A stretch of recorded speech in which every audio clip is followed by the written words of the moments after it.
Bon, nous sommes avec Demba Varor, journaliste quotidien sportif Stade. Demba, d'abord, ñu ngi lay remercier di la nuyu. Bonjour. Bonjour, Mamadou Salif Gueye, Demba Varor, journaliste au quotidien Stade. Voilà, Demba, la saison, je pense que ne doit pas tarder, mais on entend que bon, elle pourrait être repoussée. Je ne sais pas si il y a eu des difficultés financières que la fédération a évoquées récemment, même Merson l'a reconnu. Vous, en tant que journaliste sportif, vous suivez la Ligue Pro depuis le championnat professionnel depuis quelques années. Dites-nous, quel commentaire vous en faites?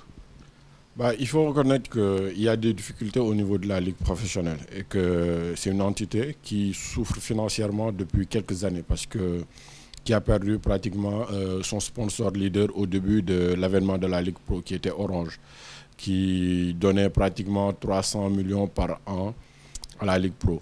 Quand on enlève ces 300 millions-là, qui n'étaient pas déjà suffisants pour la gestion de la Ligue au quotidien, parce que le paiement, les émoluments aux arbitres, ça fait plus de 100 millions par an.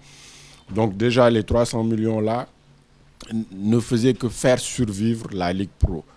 Et si on enlève ces 300 millions, ça asphyxie la Ligue Pro. Donc, depuis 3-4 ans, la Ligue Pro est pratiquement asphyxiée et financièrement survit sur la bonne volonté, peut-être, je ne vais pas dire bonne volonté, mais qui essaie de survivre grâce à son président qui injecte un peu d'argent, qui injecte de l'argent dans la Ligue pour le fonctionnement.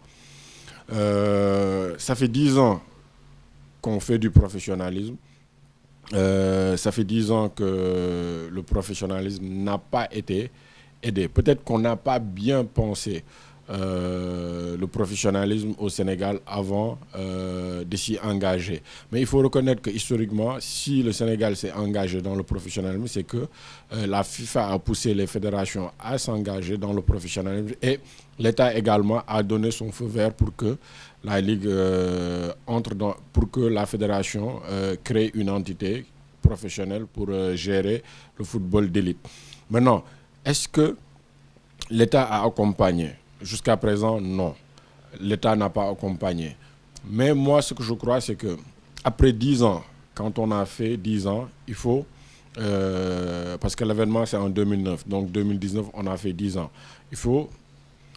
Il fallait profiter de cette intersaison-là pour repenser, pour déjà évaluer qu'est-ce qui a marché pendant ces 10 ans-là et comment faire pour l'améliorer. Parce que si on regarde qu'est-ce qui a marché, je veux dire que peut-être que certains joueurs qui ne pouvaient pas aspirer à être payés avant le professionnalisme sont payés avec le professionnalisme. Donc, si on avait dans une équipe peut-être 3-4 joueurs qui étaient payés durant la période amateur, maintenant on peut avoir une dizaine ou une quinzaine de joueurs payés. Donc, ça fait baisser un peu le taux de chômage dans le football. Donc, c'est bien. Et même sur la vente des joueurs, les joueurs sont mieux vendus normalement, sont mieux vendus avec le professionnalisme qu'avant. Donc, tout ça, c'est peut-être un acquis. Mais est-ce que c'est suffisant par rapport aux 10 ans déjà passés? Je pense que c'est non. Ce qu'il faut, c'est vraiment essayer de discuter et avoir des solutions par rapport au mode de fonctionnement et essayer de convaincre vraiment l'État de mettre une somme conséquente pour la gestion du football professionnel. Et maintenant, au club, parce que moi, je fais partie de ceux qui croient que ce n'est pas la ligue professionnelle qui va développer les clubs. Ce sont les clubs, pour moi, qui peuvent tirer haut le football du pays en ayant des investisseurs qui croient au football. La Ligue Pro doit être là pour encadrer ce football-là, mais ce sont les clubs eux-mêmes qui doivent aller chercher des investissements parce que, qu'on le dise ou non, le football peut rapporter beaucoup d'argent. Mais un investisseur aussi, il faut lui présenter un très bon projet pour lui montrer qu'il peut rapidement gagner de l'argent en investissant dans le football.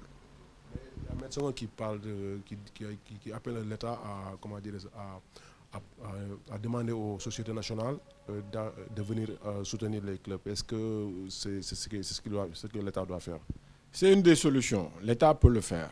L'État peut inciter les sociétés à venir investir dans le football. Mais ce que je dis, c'est que les sociétés, ce ne sont pas des enfants de cœur. On ne vient pas investir dans le football juste parce qu'on veut aider le football. On vient investir dans le football. On vient être sponsor parce qu'on veut gagner également en visibilité. Parce que les sociétés ont des départements marketing. Et dans le département marketing, il y a un chef. Le chef, également, il rend compte à la société quand il fait son plan pour vendre l'image de sa société. Et donc, pour vendre l'image de ta société, il faut mettre les billes là où tu peux avoir beaucoup plus de visibilité. Est-ce que le football, aujourd'hui, de club, offre cette visibilité-là à ces entreprises-là? C'est des questions à se poser. Parce que le véritable le secteur qui peut, dans ce football sénégalais-là, qui apporte une meilleure visibilité, c'est l'équipe nationale. C'est pourquoi pratiquement toutes les sociétés, leur sponsoring sont dirigés vers l'équipe nationale du Sénégal. Maintenant, la fédération peut faire quelque chose, essayer de mieux vendre l'image de l'équipe nationale du Sénégal et prendre des dividendes pour un peu pour peut-être les rediriger vers le football, soit de petite catégorie ou de club.